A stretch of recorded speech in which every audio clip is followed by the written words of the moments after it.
Hello, my name is Sharon Pruitt, and in this analysis, I examine the relationship between socioeconomic status and advanced academic performance. My research question was, is there a significant relationship between the percentage of students receiving free or reduced lunch and the percentage of students scoring at the exceeding level in math?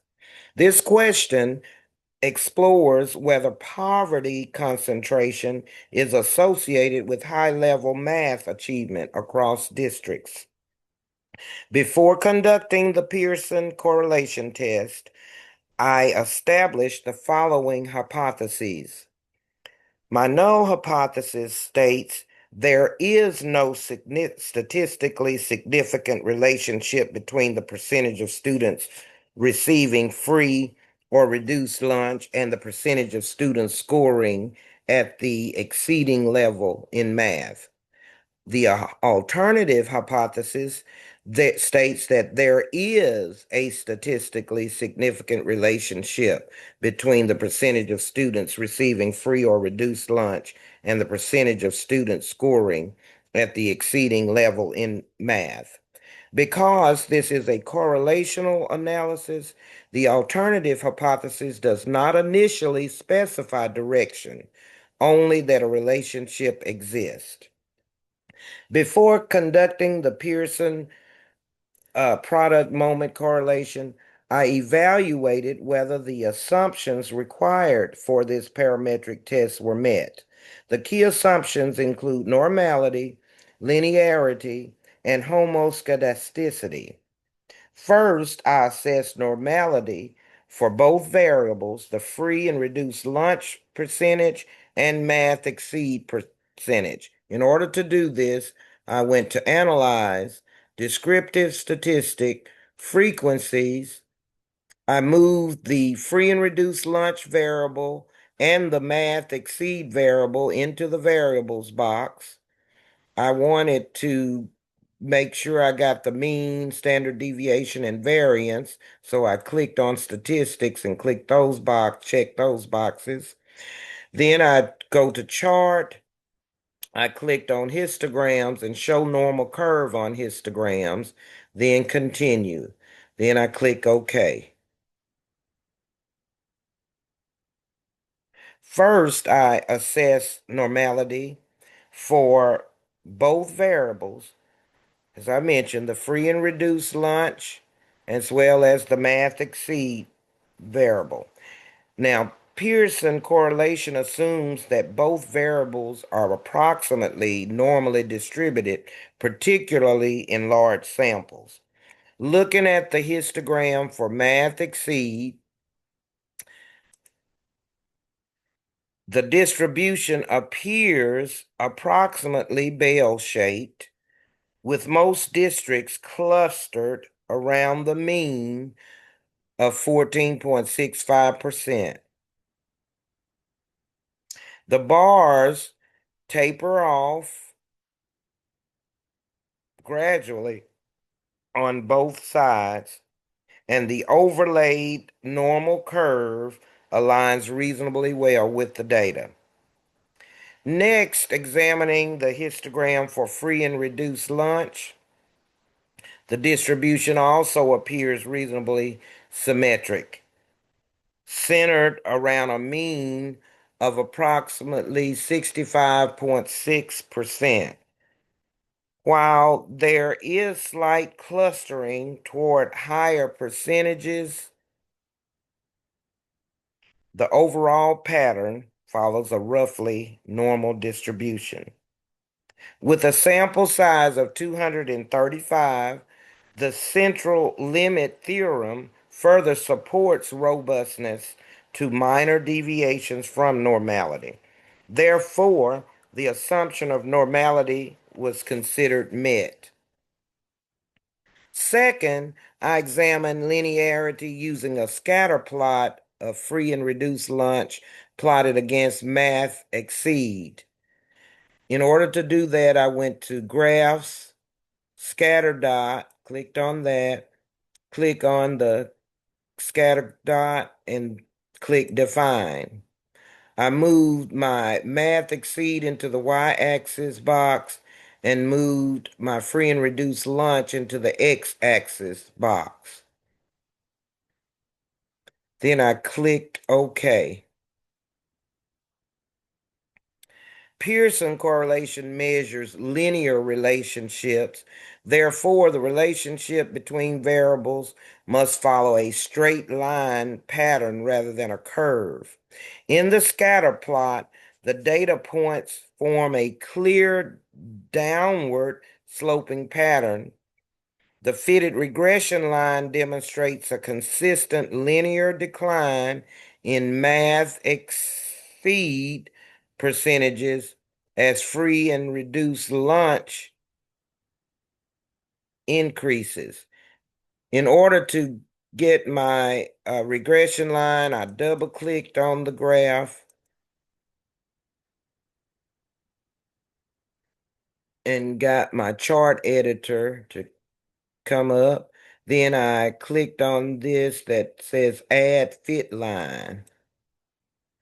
Made sure it was on linear. Once I closed that out and closed my chart editor, my graph shows with the regression line. And we can note that this line seems consistently linear, shows the linear decline in math exceed percentages as our free and reduced lunch percentages increase. There's no evidence of curvature or a nonlinear pattern. The relationship appears approximately straight, indicating that the assumption of linearity is satisfied.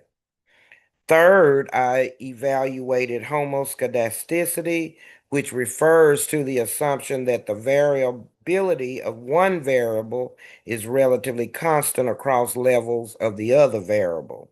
So in this scatter plot, the spread of our data points around this regression line appears relatively even across the range of the free and reduced lunch percentages.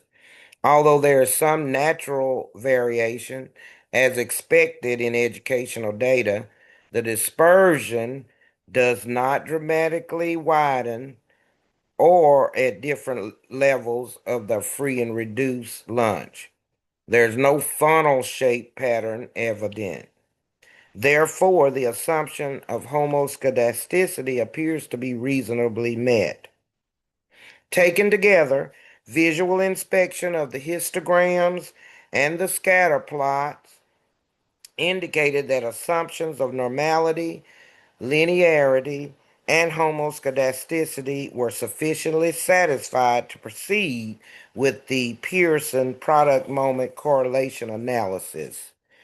Because Pearson's R is relatively robust to minor violations of normality in large samples, and because N equal 235, slight deviations would not substantially affect the validity of the test.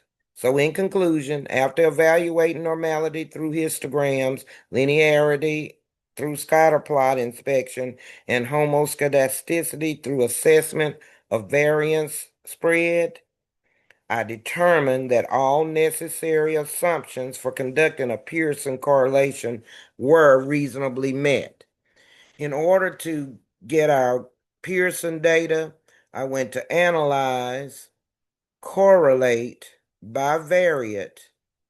We made sure we moved our variables, free and reduced lunch, as well as math exceed into the variables box. Then we want to click on Pearson, test of significance, two-tailed, flag, significant correlations. Click OK, and we get our results here. In this SPSS output, we see that Pearson correlation coefficient between free and reduced lunch percentage and math exceeding percentage is R is equal to negative 0.696, whereas our significance or our p-value is equal to 0.001. The sample size, N, is equal to 235 districts. Because the p-value is less than 0.001, which is well below the alpha level of 0.05, we reject the null hypothesis. This means there is a statistically significant relationship between free and reduced lunch percentage and the percentage of students scoring at the exceeding math level in math. The likelihood that this relationship occurred by random chance is less than 1/10 of 1%. But statistical significance alone does not tell us whether the relationship is meaningful. R equals negative 6.696. A negative, the correlation coefficient is negative. And a negative correlation means that as one variable increases, the other decreases. In this case, as the percentage of students receiving free or reduced lunch increases, the percentage of students scoring at the exceeding level in math decreases. In practical terms, districts with higher concentrations of poverty tend to have fewer students achieving at the highest level in math. Correlation strength guidelines typically suggest 0.10 is small, 0.30 is moderate, 0.50 or higher is strong. So with an R value of negative 0.696, this represents a strong negative correlation. This is not a weak or trivial relationship. It indicates a substantial association between socioeconomic concentration and advanced math performance. To determine whether the relationship is meaningful in real world terms, we calculate the coefficient of determination, or R squared. When we square negative 0.696, we get R squared to equal 0.484. This means approximately 48.4% of the variance in math exceeding performance is associated with differences in free/reduced lunch percentage. Nearly half of the variation in advanced math achievement across districts is linked to socioeconomic concentration. In educational research, explaining nearly half of the variance in an outcome variable is considered extremely meaningful. This suggests that poverty concentration is not just statistically related to achievement, it is strongly associated with advanced performance outcomes. It is important to clarify that correlation does not imply causation. This analysis does not prove that poverty causes lower math achievement. However, it does demonstrate that the two variables move together in a strong and consistent pattern. From a leadership and policy perspective, the findings suggest districts with higher poverty concentrations may face structural challenges affecting advanced achievement. Resource allocation, instructional supports, enrichment opportunities, and access to advanced coursework may differ across socioeconomic contexts, and equity-based interventions could potentially impact excellence gaps. Because the outcome variable is exceeding performance, not basic proficiency, this relationship highlights disparities in high-level academic excellence, not just minimum competency. This has significant implications for educational equity and leadership decision making. To fully answer The research question, is there a significant relationship between free or reduced lunch percentage and math exceeding performance? Yes, there is a statistically significant, strong, and meaningful negative relationship.